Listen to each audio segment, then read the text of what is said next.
The Late Great Planet Earth, Chapter 8, continued. Rome, Phase 2. In Phase 2 of the Fourth Kingdom, Rome, the kingdom will be in the form of a 10-nation confederacy. And of the 10 horns that were in his head, and of the other which came up, and before whom 3 fell, even of that horn that had eyes and a mouth that spake very great things, whose look was more stout than his fellows. Daniel 7:20. The meaning of these symbols will become clearer as we continue in Daniel. To the uninitiated, these Bible pictures may seem to resemble the famous Dr. Seuss animals. However, biblical symbolism is established in historical fact. Daniel continues with his vision. I beheld, and the same horn made war with the saints, and prevailed against them, until the Ancient of Days came, and judgment was given to the saints of the Most High, and the time came that the saints possessed the kingdom. Daniel 7:21-22. The Ancient of Days, who is described here, is identified in Daniel 7:13 as one like the Son of Man, brought on the clouds of heaven, the one who will put down all human authority and establish his kingdom forever. There is a cohesiveness to the scriptures that is fascinating. Jesus knew the prophecies of his coming. When he was on trial before the Sanhedrin, which was the Jewish high court, he was put under oath by the high priest to tell who he really was. He was asked directly, "Are you the Son of God?" Jesus answered, "I am."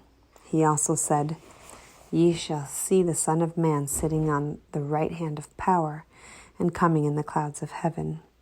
Mark 14:62. Jesus was referring to this verse in Daniel 7:13, and everyone in that court of law knew what he was talking about. The high priests knew the prophets and their writings. They were furious with Jesus and proclaimed him a blasphemer because he was claiming to be the Ancient of Days who was coming to set up God's kingdom on earth. To continue with the second phase of the Roman Empire, the scripture says that 10 horns, which were just described as 10 kings or 10 nations. And the 10 horns out of this kingdom are 10 kings that shall arise, and another shall rise after them, and he shall be diverse from the first, and he shall subdue 3 kings. Daniel 7:24. When the scripture says out of, it means the 10 nations, 10 kings, which will come out of Rome, since Rome was the 4th kingdom. But who is another? This is the beast, the Antichrist. After these 10 nations arise out of the cultural inheritance of the ancient Roman Empire, another king shall rise diverse from the first. In other words, he will be different. He will not only be a political leader, but a religious leader. We shall see this in the next 2 chapters. When he comes to power, he will subdue 3 of the kings or nations. 7 of them, however, will give him authority willingly. Couldn't put Rome together again. The Roman influence on the world is so extensive that it touches Western civilization in every aspect of life, from absorbing epics like Ben-Hur to the Roman candle we shoot on the 4th of July. We are saturated with the glory that was Rome.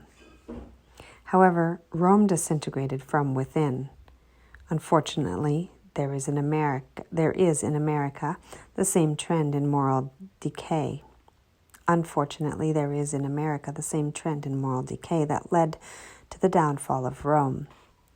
It is interesting to see in history how men have attempted to put together the old Roman Empire. Charlemagne tried to do this in AD 800. His Roman Empire included what are now the countries of France, Germany, Italy, Holland, and Belgium. Charlemagne was crowned with the Pope as Emperor Charles Augustus, but his empire was not the 10-nation confederacy of the scriptures. Napoleon tried his strutting best to establish his own Roman Empire. Another pope, Pius VII made a tedious trip across the Alps to Notre Dame Cathedral in Paris to place an imperial crown on Napoleon. But the new little Caesar snatched the crown from the Pope and put it on himself. His empire was not the revived Roman Empire either. And then there was Hitler. Does anyone doubt that he attempted to put Rome together again?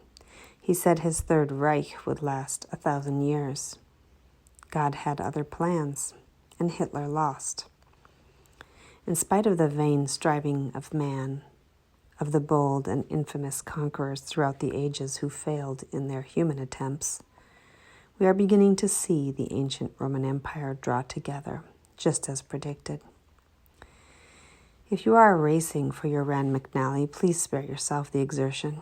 We're not speaking of a revived Roman Empire in the physical geographical sense, although some of these countries were part of the ancient Roman Empire. But we are speaking of these countries which are the depository of the people, the culture, and tradition of Rome. United we must. If the formation of the European common market were an isolated development in the line of biblical prophecy, then it would have no significance for our study. However, combined with the other pieces of the prophetic puzzle which we are attempting to develop for you, it takes on immense importance. We believe that the common market and the trend toward unification of Europe may well be the beginning of the 10-nation confederacy predicted by Daniel in the book of Revelation and the book of Revelation.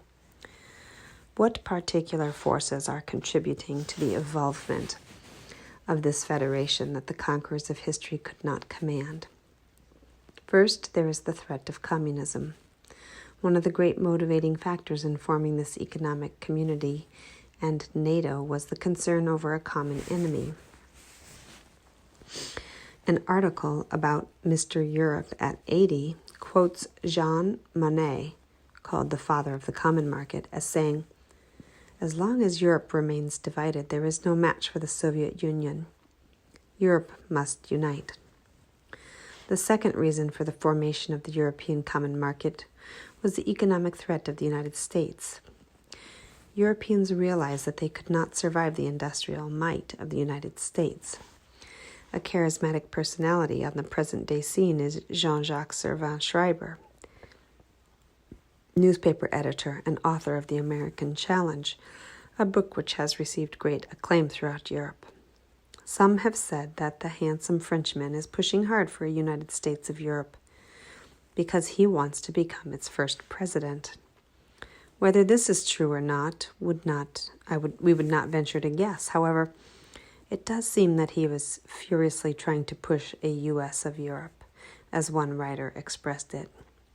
Servan-Schreiber is quoted as saying that a successful response to American technology, organization, and research demands a united European effort.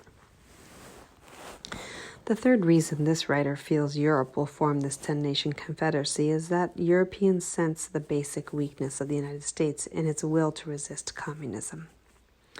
They seem to realize that if Europe were really at stake, the U.S. would be dragging its feet in reacting against a Russian invasion. As an American, it is difficult to write these words, but Europe does not feel that it can count on us in a real showdown. A fourth factor is that, according to the prophetic outlook, the United States will cease being the leader of the West and will probably become, in some way, a part of the new European sphere of power. Sheath your weapons, please. We realize that the United States is not mentioned in the Bible. However, it is certain that the leadership of the West must shift to Rome in its revived form, and if the U.S. is still around at that time, it will not be the power it now is. In spite of many who propose alternatives to United States of Europe and the temporary setbacks it appears to have, it seems that the trend is ever onward. An American business magazine said, despite its tendency to hang dangerously over cliffs, the common market is here to stay. A fifth factor in the trend toward the 10-nation confederacy is the realization of the great potential of a united Europe. Many men have been preaching this, not just Servan Schreiber. A few years ago, the French foreign minister said that the common market will carry its network of interest and involvements across the world such weight that it will eventually become a world system. Former Secretary of State Dean Rusk said, "Powerful forces are moving in the European community towards political integration as well. Survival and growth force the nations of Europe to forget their historic antagonism and unite.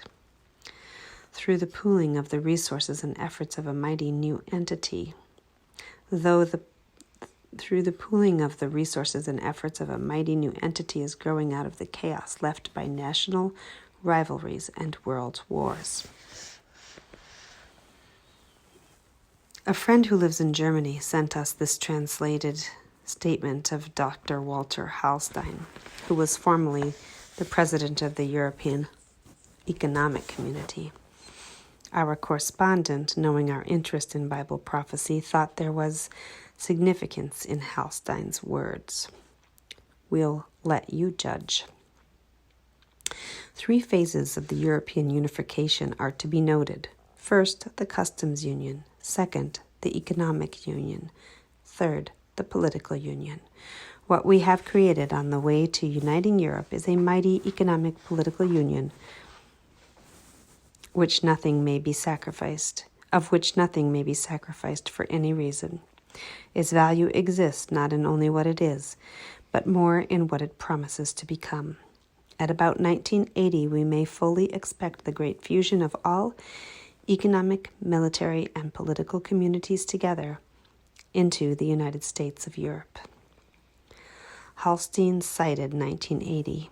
The timetable may be accelerating. Develops in Europe have changed so rapidly that an American news magazine had a feature headed, "Europe's Dreams of Unity Revive." One sentence in that story leapt from the page.